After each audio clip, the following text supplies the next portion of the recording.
Well, I know personally, I've been thinking about this game for months, that this is we've talked about it leading in, really tough pool.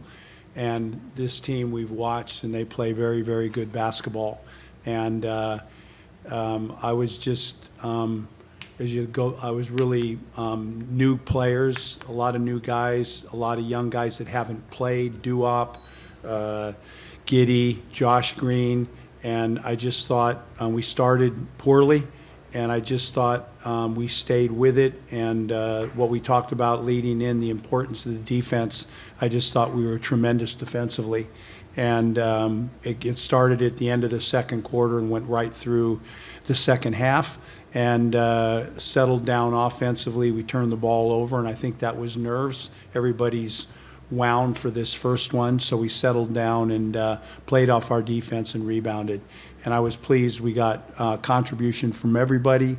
And then the man sitting next to me, you know, we've talked about his first game as a boomer in a competition like this, and the ball was in his hands, and we just didn't have that level of player there in Tokyo, and it makes a big difference. Thank you, Coach. And Josh, for you? Yeah, I mean, very similar. I think they got the jump on us early.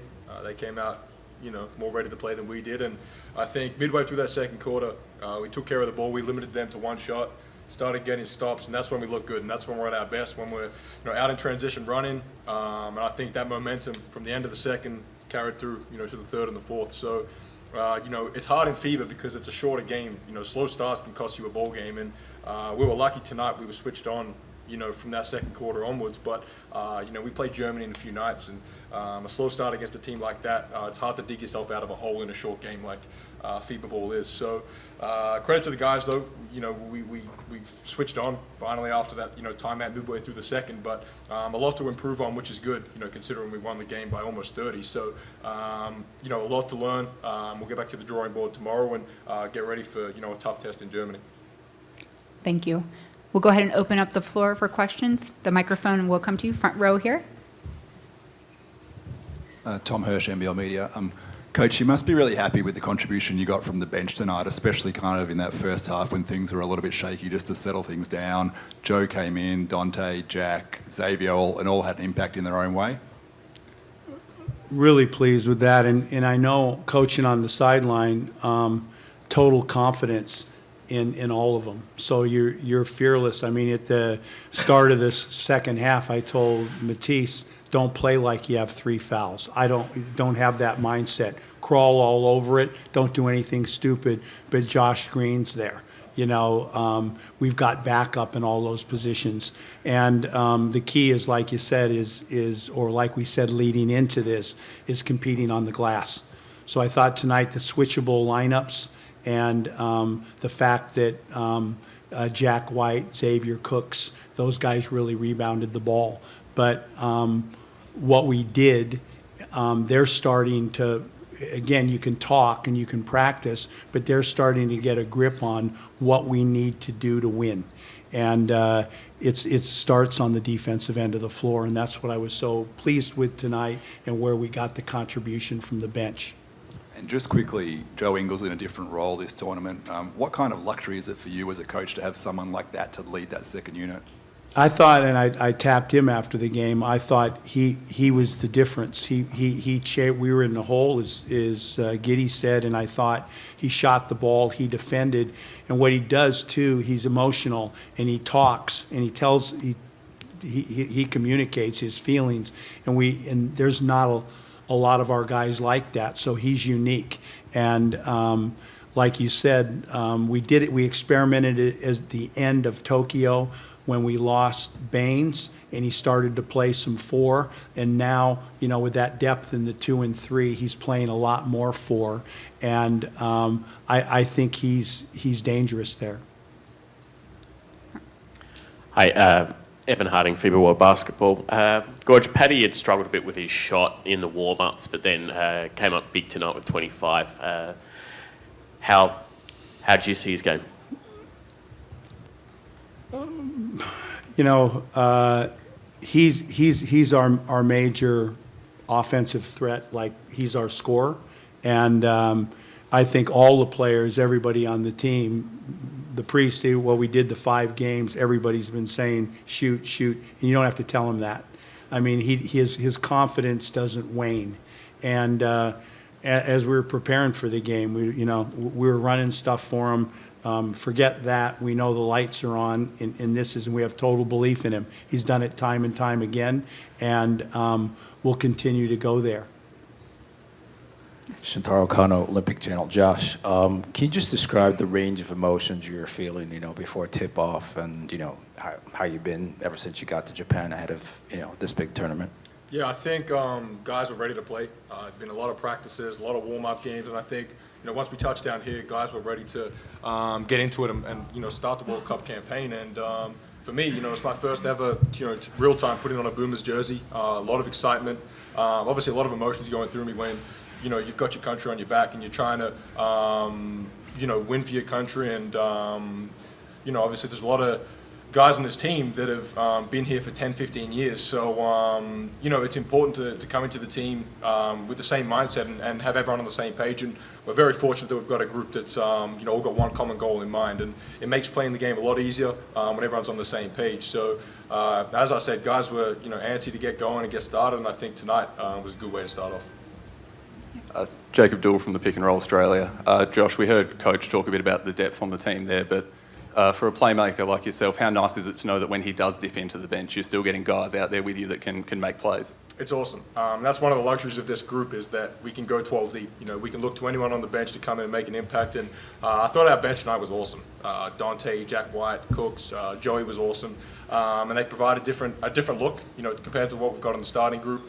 Obviously with Duop at the 5 and then we bring Xavier in, we go a bit more small, but it's awesome. Those guys were great tonight and we're going to need it as the tournament goes in. You play 6-7 games and the bench becomes very important and they were awesome tonight. I thought they were the difference maker for us and we're going to need them deep into this tournament hopefully.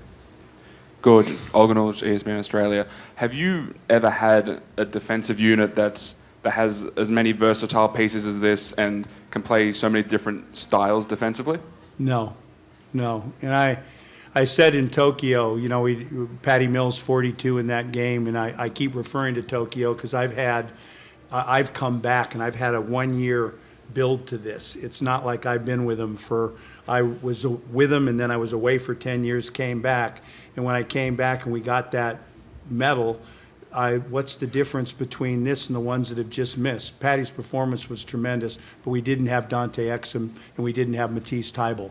We've never had that length and that athleticism on the wings like that, and it was different for Australia.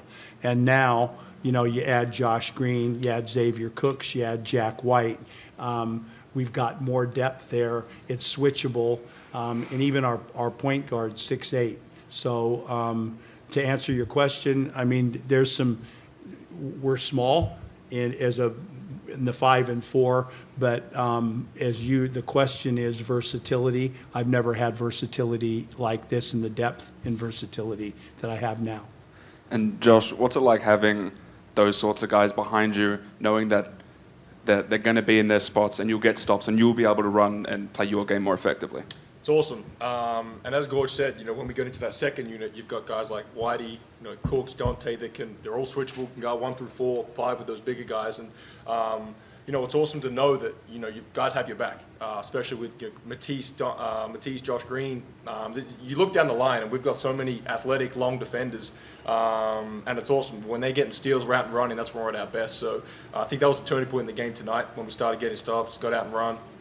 We looked great. And it starts with, usually Matisse. Another one, Nick Kay was awesome tonight defensively. So usually starts with Matisse, Greeny, those guys on the ball. But I thought defensively after that second quarter, we were tremendous tonight. And it allowed us to play our game, get out and run. And I think that's what broke the game open for us. Right here in the front row. Hi, my name's Elliot from Basketball News Australia. Simple question. Losing Landau was a big issue for the team because it was a moment that you didn't really have much time to rethink how the team's going to operate. What was it like trying to reconfigure the team's strategy?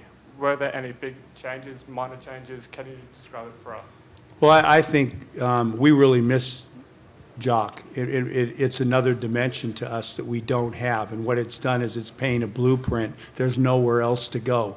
What Jock gives us is we have that, what we're talking about with Jock. And so he's a pretty good defender, and when he's out, we can go this way. But we can also match up with size when we've got Jock, and it makes us more. So we miss him. But what we do have, we've got one way, and we're going to get better and better and put more into it because we don't have another option. But truthfully, we miss Jock. Gorge, you spoke yesterday about making about the head of the snake and really trying to attack Lowry. You made life tough on him and also got to the other guys. How happy were you with that? I was really pleased with how he's an incredible player, and we watched all their games coming in, and he's 40 and 15, 20, scoring on the break, scoring inside, scoring on on his right hand penetration. And I just thought Jack White, Nick Kay, it was kind of the wrestling. You slap the hand and then another guy comes in. You go for 4 minutes, slap another kind. So it's kind of a gang effect. And then whenever he got the ball in scoring positions, I thought our double team and our rotations were tremendous. And so the game plan they locked into, and I thought it was successful. He's an incredible player. He's still at 19 and was still effective, but I thought we did a great job on him. All right, wait, before you go, Josh, I want to ask you lastly, were you aware of you being on the verge of a triple-double? And I just want to let you know you're in some good company here, because the only player who's combined for more than 10 points, more than 5 rebounds, and more than 5 assists in his first FIBA World Cup game in the 21st century was LeBron James back in 2006. So can you paint a picture maybe for us in the room if that was top of mind, or if that came to you at any point in the game? I had no idea, but as I always say, it's cool to be in company with guys like that. But it's always about the group, it's always about the team, and we're lucky to have a deep, 12-man team. So I play great, I play bad. What matters is we win the game. We did that tonight, so that's what makes me happy. Thank you so much, Josh Giddey, and of course, Coach Goorjian. Good luck to you the rest of the way. Thank you. Thank you.